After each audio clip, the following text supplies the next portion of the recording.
Hello friends, வணக்கம் and welcome. நம்ம இன்றைக்கி மதுரை ஸ்பெஷல் மட்டன் சுக்கா எப்படி செய்கிறதா பார்க்க போகிறோம். இது நல்லா ஸ்பைசியாக ரொம்ப சூப்பராக இருக்கும். செய்கிறது ரொம்பவே ஈஸி. அதுக்கு முதல்ல நம்ம மட்டன் வேக வச்சுக்கலாம். குக்கரில் ஒரு 1/2 கிலோ மட்டன் போனோடு வாங்கியிருக்கேன்.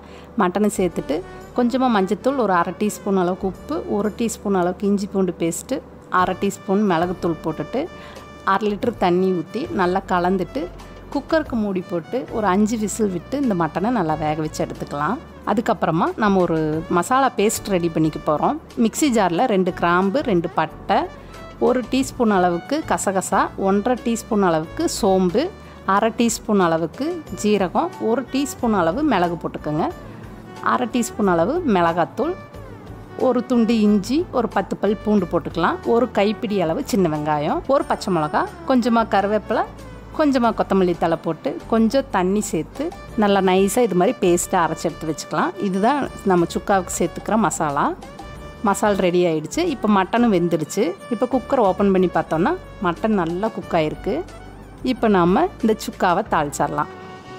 இந்த சுக்காவை நல்லெண்ணெயில் செய்யுங்க, ரொம்ப நல்லாயிருக்கும். ஒரு 3 டேபிள் ஸ்பூன் அளவுக்கு நல்லெண்ணெய் விட்டுட்டு 1/2 டீஸ்பூன் சீரகம், 1/2 டீஸ்பூன் சோம்பு, கொஞ்சமாக கருவேப்பிலை போட்டுட்டு நம்ம அரைச்சி வச்சுருக்க மசாலா பேஸ்ட்டை சேர்த்துக்கலாம். மிக்ஸி ஜாரை கழுவி அந்த தண்ணியை ஊற்றி நல்லா கலந்து விட்டுட்டு அடுப்பை மீடியம் ஃப்ளேமில் வச்சுட்டு மூடி போட்டு ஒரு 2லேருந்து 3 நிமிஷம் பச்சை வாசனை போகிற வரைக்கும் கொதிக்க வச்சிடலாம். இப்போ 3 நிமிஷமாக நல்லா கொதிச்சிட்ருக்கு. மசாலா நல்லா கொதிச்சிட்ருக்கு. பச்சை வாசனையும் போயிடுச்சு. இப்போ திறந்து நல்லா கிளறி விட்டுட்டு நம்ம வேக வச்சுருக்க மட்டனையும் இப்போ சேர்த்துடலாம். தண்ணியோடவே சேர்த்துக்கலாம்.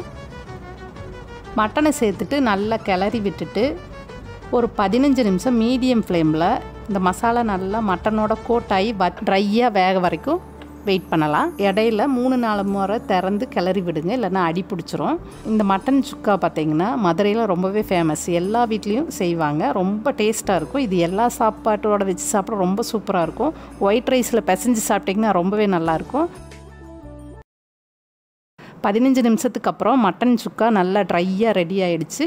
நம்ம பொடியாக கட் பண்ணி வச்சுருக்க கொத்தமல்லி தழை தூவி இறக்கி வச்சு சாப்பிட வேண்டியதாக. எல்லாருமே ட்ரை பண்ணி பாருங்கள். ரொம்பவே சுலபம், ரொம்பவே டேஸ்ட்டாக இருக்கும். திரும்ப ஒரு நல்ல ரெசிபி வீடியோவில் நம்ம நாளைக்கு சந்திக்கலாம்.